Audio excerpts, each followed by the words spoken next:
오늘 본문 말씀을 중심으로 성도의 도전이라고 하는 제목으로 잠시 하나님 말씀을 좀 나누도록 하겠습니다. 랍비들이요, 구약의 바리새인들과 또 율법학자들, 그들이 이제 선생이지요. 랍비들이 구약 성경의 명령을 지키도록 하는데, 이 예수님의 생각과 랍비들의 생각의 차이점이 어디에 있었는지 우리가 앞서서 살폈었습니다. 랍비들은 무엇을 제일 중요하게 여겼느냐 하면 행동 수칙이에요. 행동 수칙. 하나님께서 이렇게 하라 했으니 그 문헌을 갖다가 해석을 하고 내가 그렇게 그냥 행동하는 수칙을 만들고 싶어 했다는 것이죠. 이 말의 뜻은 뭐냐 하면 사람들에게 랍비가 하나님께서 이렇게 말씀하셨어요. 그러면 이건 해도 돼, 이건 안 해도 돼, 이걸 갖다 좀 선명하게 해주기를 원하는 거예요. 우리도 그런 마음이 있죠. 이거 해도 되나요? 안 되나요? 이것을 갖다가 딱 정해주기를 원하는 거예요. 그래서 행동의 기준을 정해주는데, 이 기준이 문제가 된 것이 뭐냐면요, 하나님께서 우리에게 말씀해 주신 이유가 있겠죠. 그리고 하나님께서 우리에게 요구하시는 것이 있을 거예요. 그래서 하나님의 의도, 그 다음에 성경이 본래 의도, 하나님의 뜻, 성경의 의도, 이것이 중요해야 하는데 지켜야 되는 사람들의 입장이 무게중심이 되는 거예요. 이렇게 지키는 것이 좋겠구나, 이렇게 행동하는 것이 좋겠구나 하는 기준들을 갖다가 자꾸 정해주는 것이지요.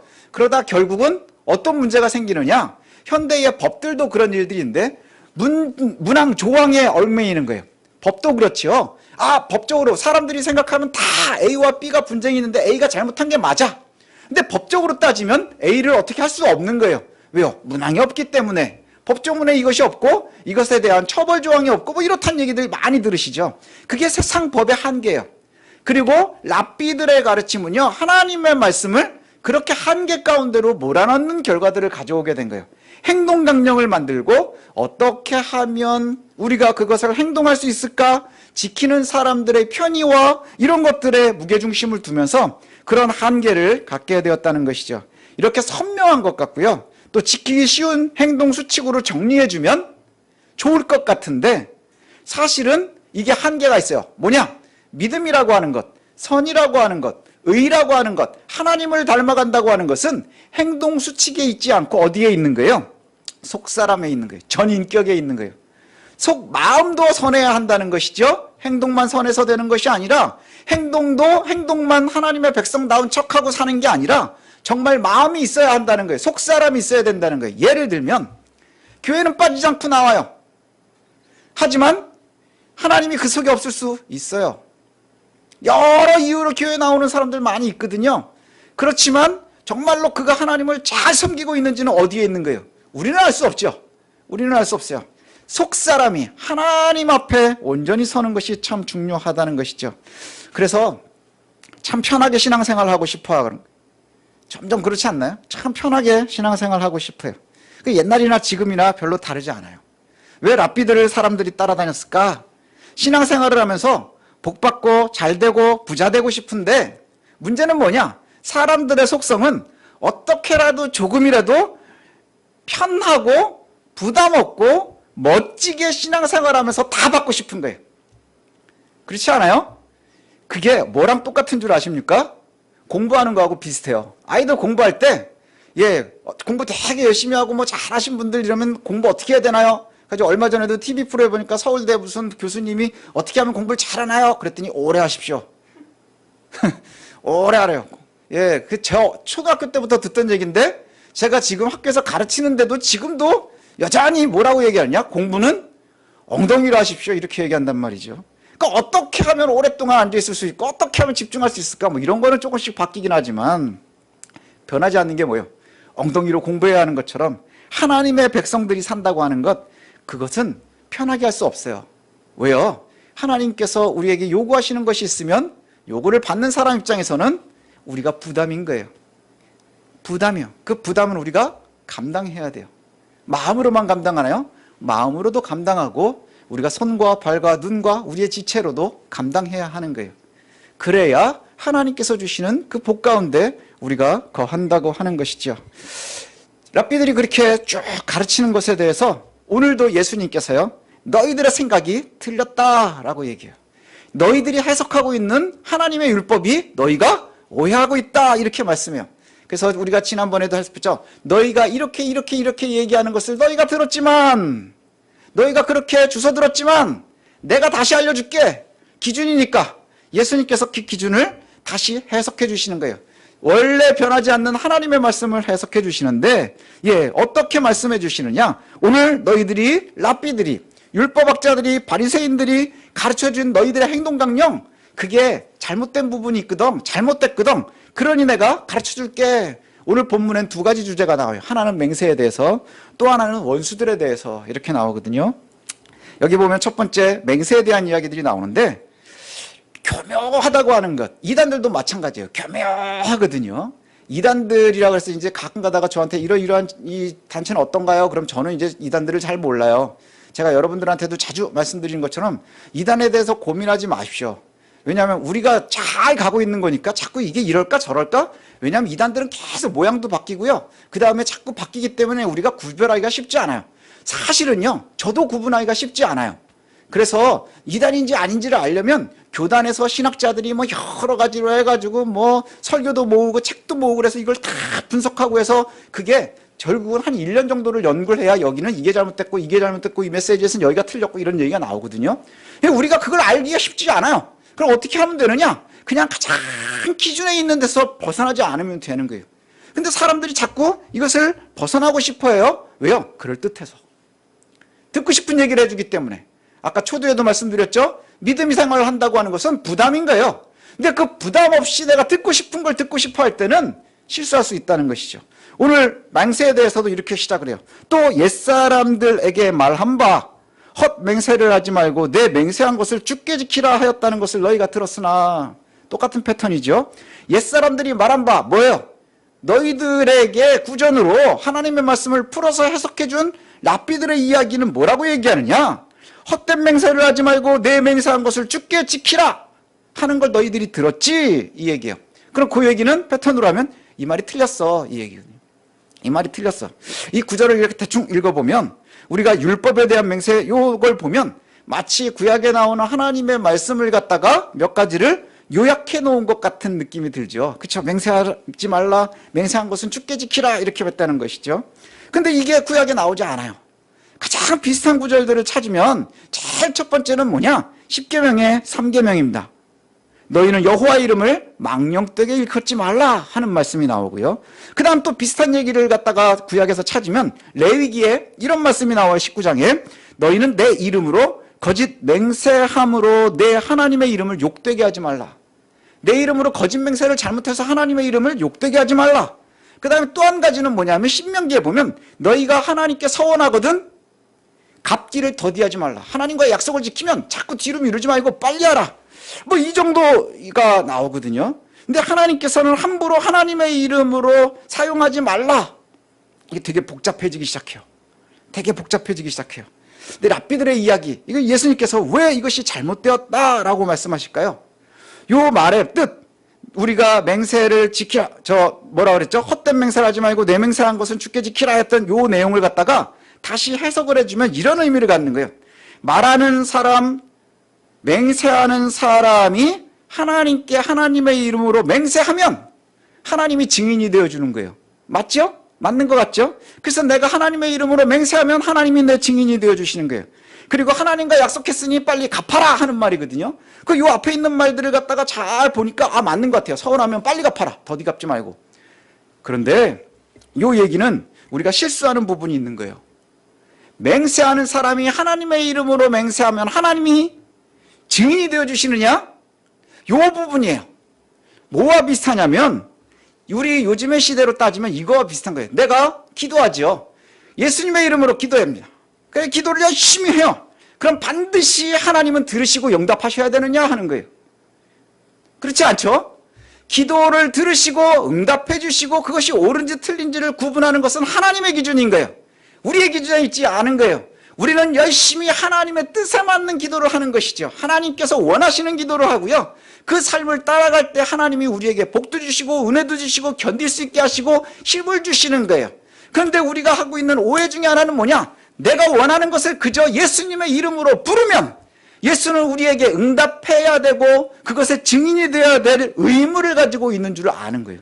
큰 착각이에요. 그렇지 않아요. 하나님께서 우리에게 의무를 갖고 있지 않으세요. 예수님이 우리에게 의무를 갖고 있지 않으세요. 의무는 우리의 거예요. 우리가 예레미야를 막 살피다가 일리 왔잖아요. 예레미야에서 제일 많이 여러분들이 기억나는 게 뭐예요? 유다와 예루살렘을 위해서 내가 기도하지 마라. 내가 듣지 않을 것이라. 그들의 기도를 들으면 하나님이 화가 나세요. 왜 그럴까요? 바로 이거예요. 헛된 맹세를 하는 거예요. 헛된 맹세를. 수없이 나오는 표현이 그거잖아요. 랍비들은 자신들이 하나님의 뜻보다 자신들에게 불편한 것들을 조금 제해주고 예외시키고 편안한 맹세를 할 수 있도록 해주는 거예요. 그래서 거짓 맹세가 잘못된 것, 이것을 말하거든요. 근데 거짓 맹세하지 말라 하는데 랍비들은 이것을 어떻게 해석을 했느냐? 거짓 맹세, 이게 뭘까요? 랍비들의 가르침대로 하면 거짓 맹세는 하나님의 이름을 잘못 사용하는 거거든요. 사용을 잘못한다. 이게 뭐냐 하면 하나님의 이름을 부를 때에는 잘 표현해야 된다는 거예요. 잘 표현해야 돼요. 그래서 어떻게 하나님의 이름을 사용해라 하는 사용 예도 들어있었다 그래요. 하나님을 부를 때 이러이러한 부분이 들어가는 거예요. 예를 들면 전능하신 하나님, 창조주 하나님, 그 다음에 권위로운 하나님, 무소부재하신 하나님, 이런 표현들 있잖아요. 이것을 쓰는 하나님을 사용하는 것을 굉장히 중요하게 여긴 거예요. 그런데 우리 아이들은 그런 표현 못 쓰지만 하나님 들으시지 않겠어요? 그렇게 사용했다는 것이죠. 표현들을 갖다 만들고, 그래서 그 표현을 사용해서 하나님과 약속을 하면 구속력을 갖는 거예요. 맞는 말이죠. 하나님의 이름으로 했으면 맞는 거예요. 근데 여기에 맹점이 생겨요. 뭐가 맹점이 생기느냐? 하나님의 이름을 사용하지 않은 맹세는 지키지 않아도 되는 거예요. 문구를 사용하지 않았으면, 내가 예수님의 이름으로 이렇게 하겠습니다 라고 하지 않은 것은 지키지 않아도 되는 거예요. 이게 뭐와 비슷한 줄 아세요? 교회에서 열심히 기도하는 성도가 있어요. 그리고 예수님의 이름으로 기도했어요. 그리고 그거는 지켜야 되는 거예요. 근데 그것을 그 기도에는 뭐가 있나요? 이것도 주셔야 되고 저것도 주셔야 되고 내가 이렇게 할 테니까 저렇게 해 주십시오. 하여튼 달라는 게 되게 많잖아요. 그래서 막 달라고 했단 말이죠. 그러니 그거는 반드시 지켜줘야 되는 거예요. 근데 밖에 나가서 일반 사람들과 계약하고 약속할 때에는 하나님의 이름으로 하지 않잖아요. 그거는 살살 속여도 된다는 거예요. 여기까지 가는 것이죠. 그래서 단순한 표현의 명제들은 지키지 않아도 큰 문제가 되지 않는 이러한 곳에 이르는 것이죠. 이거 옳지 못하다는 거예요. 오히려 거짓 맹세는 뭐냐? 하나님의 이름을 잘못 사용한다는 것은 뭐냐? 위증하는 거예요. 위증하는 거. 부정직한 서원이나 맹세, 이거 잘못된 게 맞죠. 예를 들면 이런 거죠. 우리 아이들 공과에도 나왔었는데 고르반. 고르반이라는 뜻이 뭐예요?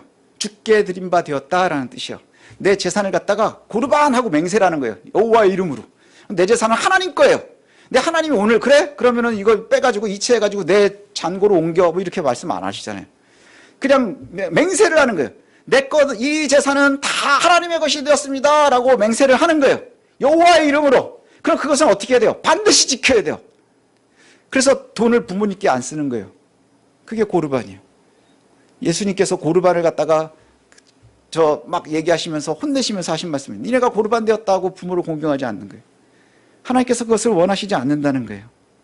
앞서 얘기했던 것처럼 내가 가난한 사람들을 보면 구제해야 되겠습니다. 내가 이렇게 하겠습니다. 지켜야 한다는 것이죠. 그래서 여기에서 얘기하는 것은 뭐냐? 너희가 도무채 맹세는 하지 마. 맹세를 하지 마. 왜요? 결국 너희들이 맹세한다는 것은 하나님의 이름을 망령되게 일컫는 거야, 이렇게 말씀하세요. 왜냐하면 그 어디도 우리가 끊임없이 얘기하듯 하나님이 안 계신 곳이 있나요? 하나님의 손길이 닿지 않는 곳이 있나요? 하늘은 하나님의 것이에요. 땅도 하나님의 것이에요. 나도 하나님의 것이에요. 그러니 하늘로도 맹세하지 말고 땅으로도 맹세하지 말고 너희의 머리로도 맹세하지 말라 하는 이유가 뭐예요? 하나님을 떠날 수 없기 때문인 거예요. 그러니 너희는 그냥 자꾸 맹세하지 말고 뭐해요? 틀린 거 보면 아니라 그래. 맞는 걸 보면 네라고 해. 그게 뭐예요? 하나님 앞에 그저 정직하라는 거예요. 너희가 과도하게 자꾸 표현하려고 하지 말라는 거예요. 그저 우리의 삶에 정직하면 되는 거예요. 하나님의 마음을 가지고 정직하면 돼요. 그래서 네 하면 되는 거예요. 맞는 것에, 옳은 것에 네 할 줄 알고요. 그 다음에 아닌 것에 대해서 아니라 할 줄 알면 된다는 거예요. 과도하게 자꾸 맹세하고 자꾸 뭘 포장하려고 하다 보면 결국엔 뭐예요? 그게 악으로 흐를 수밖에 없다. 거짓으로 흐르게 된다. 이렇게 말씀하세요. 시온성경 37절에 그렇게 말씀하거든요. 너희는 그렇다라고 할 때 예 하고 아닐 때는 아니요 라고 말하라. 예나 아니요 이상의 말은 악한 생각에서 나오는 것이라. 왜요? 자꾸 사람들이 믿어주지 않으니까. 뭐 이러니까. 그래가지고 뭐 자꾸 사람들 그러잖아요. 자꾸 안 믿으면 내가 우리 엄마 이름, 내가 우리 엄마 걸고 내가 왜 지가 지 엄마를 걸어요 거기다. 예, 자꾸 맹세하지 말라는. 그저 우리는 우리의 삶을 담백하게 살아가는 거예요. 그리스도인이니까 그리스도인다운 담백한 삶을 사는 거예요. 그저 우리가 흔들리지 말고 틀린 것은 아니라 할 줄 알고 옳은 것은 내가 힘들어도 네 하고 갈 수 있는 것. 그래서 하나님께서 우리에게 요구하시는 진정한 맹세는 뭘까요? 믿음의 정직함이에요. 과도한 액션이 아니에요. 과도한 문구가 아니에요.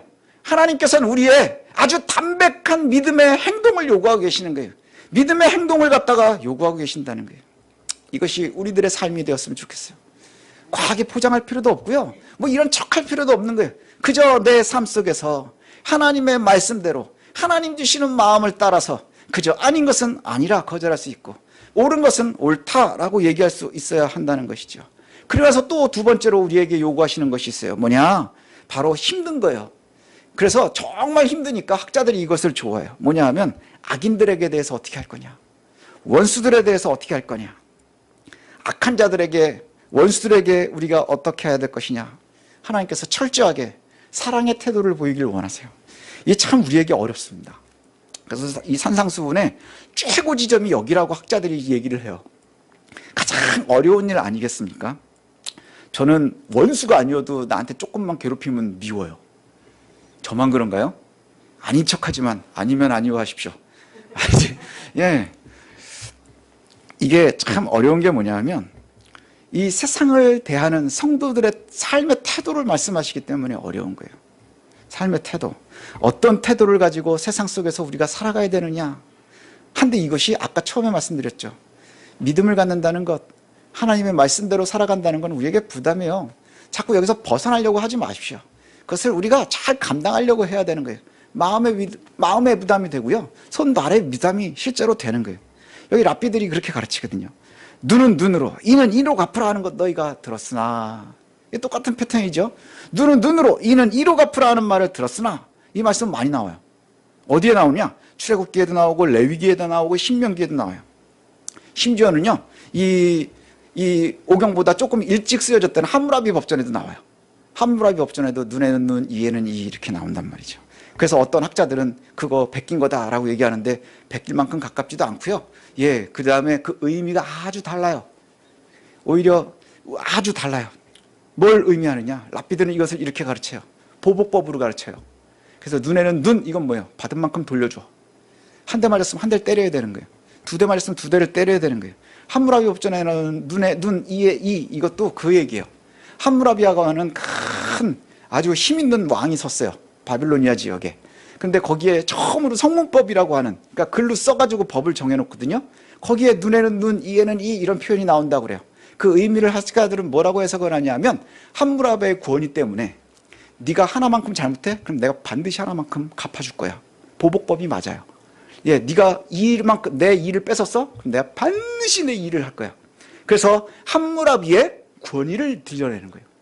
예, 너희들이 숨을 수 없어 나한테서 이렇게 말씀하는 거예요. 이야기하는 거예요. 근데 여기 예수님께서는 이 말씀을 보면서 뭐라고 말씀하시느냐 하면 구약 성경에는요, 우리가 여러 번 알고 있지만 구약은 사적인 보복을 금지하고 있어요. 보복하지 못하게 해요. 보복은 누가 하는 거예요? 하나님이 하시는 거예요. 하나님이 직접 하시는 거예요. 사람은요, 보복할 권리가 없어요. 그저 하나님께 아뢰고 고소만 할 수 있어요. 그런데 눈에는 눈, 이에는 이, 이것을 갖다가 잘못 알면 보복법으로 알 수 있다는 것이죠. 근데 이 의미는 뭐냐 하면 범죄는 반드시 벌칙을 받아야 되는 게 맞아요. 그래서 구약의 여러 성경에도 보면 이런 사람은 죽을지니라, 이런 사람은 죽을지니라, 뭐 이런 얘기들 많이죠. 하지만 죽을지니라라고 하는 이야기들만 나오는 게 아니고요, 절대로 해하지 못하게 하는 것도 있어요. 이것이 싫으면 절대로 하면 안 돼, 이렇게 얘기해요. 이것은 범죄에 대해서 마땅한 벌칙을 내는 것, 그 다음에 이것만 끝나는 것이 아니라 또 하나 뭐냐? 사적인 보복을 금지하는 거예요. 사적인 보복을 금지하는 거예요. 결국 예수님께서는 이 말씀을 어떻게 보느냐? 보복에 무게를 두는 게 아니라 어디에 무게를 둬요? 사랑에 무게를 두시는 거예요. 사랑에 무게를 두세요. 그래서 예수님께서 악한 자들을 대적하지 말라. 오히려 사랑으로 대하라. 악한 자들을 대적하지 말라. 원수를 원수로 갚지 말라. 그리고 원수를 나중에 예수님 여기 뭐라고까지 말씀하세요? 뭐 때리면 이쪽도 돼. 가자 그러면 도만큼가. 속옷을 달라면 겉옷을 줘. 막 이 말씀 나오면서 결국 하시는 말씀이 뭐예요? 내 원수를 사랑하라. 이게 정말 부담인 거예요.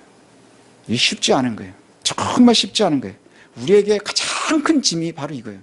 예수를 잘 믿으려면요, 가장 큰 짐은 헌금도 아니고요, 주일 성수도 아니고요, 사실은 뭐 코로나 때문에 오냐 안 오냐, 이것보다 더 중요한 게 뭔지 아세요? 더 어려운 게 뭔지 아세요? 내 원수를 사랑하라. 이건요, 빼도 박도 못하게 주님이 그냥 명제로 주셨어요. 내 원수를 사랑하라. 얼마큼요? 내 몸처럼 사랑해라. 너 사랑하듯 네 원수를 사랑해라. 이렇게 말씀하신다는 거예요. 랍비들은 이것을 교묘하게 눈은 눈으로, 이는 이로, 이 말씀을 어떻게 가르쳤다고 그래요? 43절에 보면 랍비들은 내 이웃을 사랑하고 내 원수를 미워하라고 가르쳤지만, 내 이웃은 사랑하지만 내 원수들은 대적해야 된다라고 가르치지만, 그게 아주 교묘한 행동 강령이지요. 그런데 레위기에 보면 이렇게 실제로 말씀하신단 말이에요. 레위기 19장에 보면 19장 17절 18절을 제가 읽어드릴게요. 너는 내 형제를 마음으로 미워하지 말며 내 이웃을 반드시 견책하라. 견책하라는 게 뭐예요? 내 이웃을 반드시 잘 이끌라는 거예요. 왜냐하면 그러면 내가 그에 대하여 죄를 담당하지 아니할 것이라. 이웃들이, 네 사랑하는 애들이, 내 자녀들이, 네 이웃들이 잘못하고 있으면 잘 얼러야 되는 거예요. 그래서 옳은 길로 데리고 가야 되는 거예요. 그래야 그것이 네 죄가 되지 않는다는 거예요. 모르는 척하고 잘못하고 너는 나쁜 놈이니까 그렇게 죽어버려! 그게 죄가 될 수 있어요. 원수를 갚지 말며 동포를 원망하지 말며 내 이웃 사랑하기를 내 자신과 같이 사랑하라. 나는 여호와이니라.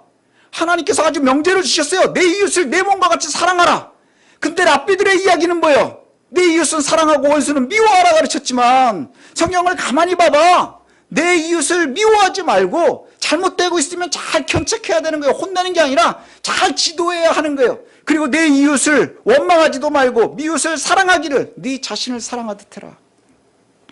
성경은 우리가 사적으로 보복하는 것 금지하고 있고요, 오히려 미운 마음도 금지하고 있어요. 오히려 원수까지도 사랑하라 이렇게 말씀하고 있어요. 이게 가능합니까? 정말 어렵죠. 정말 어려워요. 우리는 왜요? 연약하니까. 근데 이와 비슷한 이야기가 있어요. 제가 어렸을 때 저희 아버님 목회하시는 곳에서도 보면, 그게 그러니까 벌써 이제 뭐 70년대 이때 막 한국에 막 이제 막 한국 교회가 부흥하고 막 이럴 때 아줌마들이 먼저 교회로 많이 왔거든요. 그리고 아저씨들은 잘 안 오고, 그때 이렇게 몇몇 가정들 이렇게 얘기를 들어보면 그러는 거예요. 그렇게 교회를 매맞아 가면서 다니는 집사님들이 있었어요. 예배드리러 오면 남편이 술 먹고 와서 교회당 간다고 때리고 혼내고, 목사가 좋아서 가냐 막 이래가면서 막 그렇게 박해를 했대요. 그럼 그렇게 맞아가면서 새벽마다 나오고 갔다 또 맞고 금요일날 나와서 또 맞고, 맞는 줄 알면서 계속 그렇게 막 맞아가면서 나오는 거예요. 나와서 뭐 기도하는 줄 아세요? 남편 구원. 그게 원수를 사랑하는 거예요. 그게 원수를 사랑하는 거예요. 그때 맞아가면서 그렇게 남편 구원을 기도해요. 제가 누구라고 얘기하면 뭐 여러분들도 모르시지만, 제가 들어서 아시는 분들도 그런 분들이 있어요. 그렇게 젊어서 그렇게 괴롭히고 힘들게 하고, 저 집 남편은, 속된 표현이라 죄송합니다, 개고기야 뭐 이런 얘기도 듣는 분이 지금은 연로해서 아내를 사랑하고 교회 열심히 다니며 성자와 같이 사시는 분들이 계세요. 원수를 사랑한 결과가 거기에 있는 거예요. 우리는 안 될 것 같죠? 된단 말이죠. 왜요? 사랑하기 때문에. 때리는 남편이 원수였으면 그렇게 못했겠죠. 하지만 맞아가면서도, 그 다음 박해받아가면서도 기도했을 때 하나님께서 은혜 주시지 않겠습니까? 나를 사랑하는 사람만 사랑한다면 이방인과 뭐가 다르니 이렇게 말씀하세요. 나를 사랑하는 사람만 사랑하면 이방인과 뭐가 다르니. 그러나 하나님께서 우리에게 요구하시는 것은 내 원수까지도 사랑하라 이렇게 말씀하세요. 사실은 예수님은 사랑을 가르치시죠. 그죠? 사랑을 가르치세요. 이 사랑이 우리의 임무입니다. 의무입니다. 세상은 정말 갈수록 악해져 가요. 우리가 몸소 느끼잖아요. 그죠? 제가 이제 뭐 오래 살지는 않았지만 50평생 조금 넘게 살면서 제가 어렸을 때와 지금도 너무 다른 것 같아요. 정말 세상이 악해지는 것 같아요. 어쩌면 제가 어렸을 때는 잘 모르지만 이제 크면서 보여서 그럴 수도 있겠지만 정말 그런 것 같아요. 교회 안과 밖에서 정말 세상이 악해지는구나, 살기 힘들어지는구나, 이구동성으로 이야기해요. 이런 세상에서 성도들이 어떤 삶의 태도를 가져야 될지, 또 우리의 자녀들은 어떻게 이 세상을 살아나가야 될지 주님께서 아주 선명하게 답을 주셔요. 뭐예요? 쉽지 않으나 기도하면서 우리가 감당해야 될 것 무엇이에요? 옳지 않은 것은 옳지 않은 것이라 이야기하고, 옳은 것은 옳은 것이라 이야기하고, 그 다음에 원수를 미워하지 말고 사랑으로 이겨나가는 것. 너무 힘들죠? 그러나 랍비들처럼 다 할 수 있으면 누구나 할 수 있겠죠. 그러나 다 할 수 없어요. 예수쟁이들만 할 수 있는 거예요. 저와 여러분들 참 예수쟁이죠. 정말 예수쟁이입니다. 그러면 그렇게 살아야 되는 거예요. 그것이 믿음이고요. 그것이 성화인 줄로 꼭 기독했으면 좋겠습니다. 그래서 요즘에 사회들을 보면 교회와 세상이 막 대적하는 것 같죠. 싸움을 잘하는 교회가 돼가는 것 같아요. 과연 이것이 옳은 것일까 고민 한번 해봤으면 좋겠습니다. 무엇이 옳은 것인지, 성도들의 길은 어떤 길로 가야 하는 것인지, 오늘 예수님께서 우리에게 말씀하시는 것처럼 거짓 맹세하지 말고, 그다음 내 이웃을 내 몸과 같이 사랑하고 원수까지도 사랑하라 하시는 그 말씀을 우리가 부담스럽지만, 어렵지만, 정말 괴롭지만 마음속 깊이 새기시는 저와 여러분들 되시기를 소원합니다.